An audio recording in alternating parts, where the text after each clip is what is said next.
Okay, I will say this sequel actually has subtitles. Subtitles.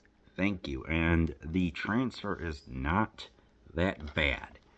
Now, when I watched the original Pumpkinhead, I mean, it's fine, but it just didn't click for me. I like the atmosphere, but overall, I'm just like, this was okay. I liked Pumpkinhead 2 Blood Wings just a little bit better.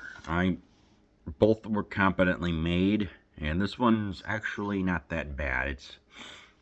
Again, it's like saying, hey, let's get some 1950s bullies known as the Red Wings, no relation to the hockey team.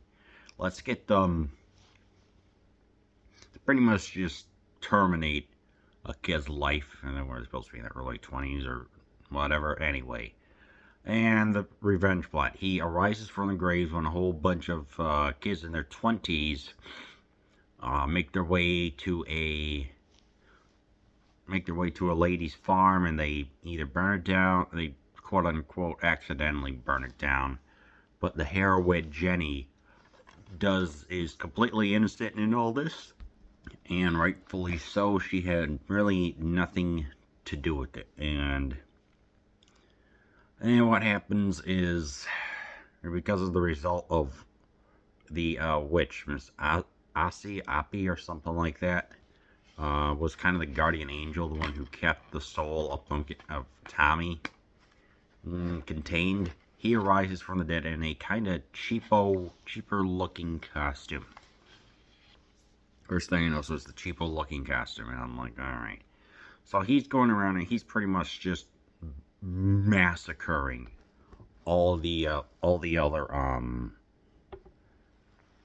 members of the Red Wings that caused some problems. And it's like, they are there. You're just here mainly for the billings. Yeah, and with these billings, we get ones that are okay. I mean, this is obviously less than $1 million and shot on a budget of like 3 weeks or something like that. So this is not a even that great of a sequel, but at the same time, I got enjoyment from it where it doesn't take itself serious. Right? Let me explain.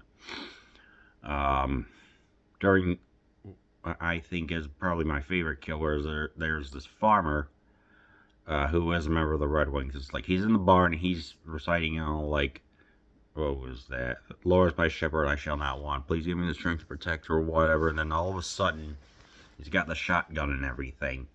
And then Pumpkinhead appears and just pretty much just dismantles him. All the while, there's like some radio program going on saying, hey, do not lead into the temptation of Satan. All the while, the poor guy's upside down, gets his extremities removed, and it's done in such a violent way that. And then you hear the usual, I've been on the force for 10 years, I've never seen anything this bad. If you've seen that, you've heard that cliche before. It's all the cliches and conventions. But I think it's done well enough to say that this one merits a watching once or twice a year.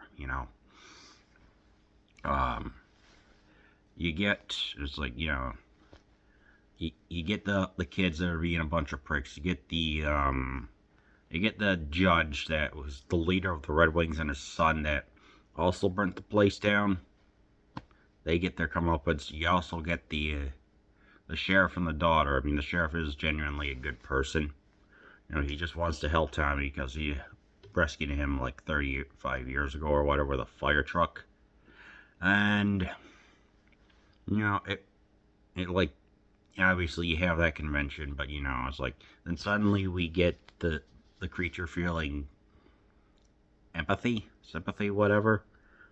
And I'm like, okay, it was unexpected. I don't know, just a lot of, it was like some stuff that made sense and some that didn't, so I don't know. I mean, soundtrack is pretty good. We got some good, like, rockin' tunes, something that I thought sounded like Wango Tango by Ted Nugent, of all things. It was similar. It wasn't, so I'm like, whatever. So, I don't know, I mean,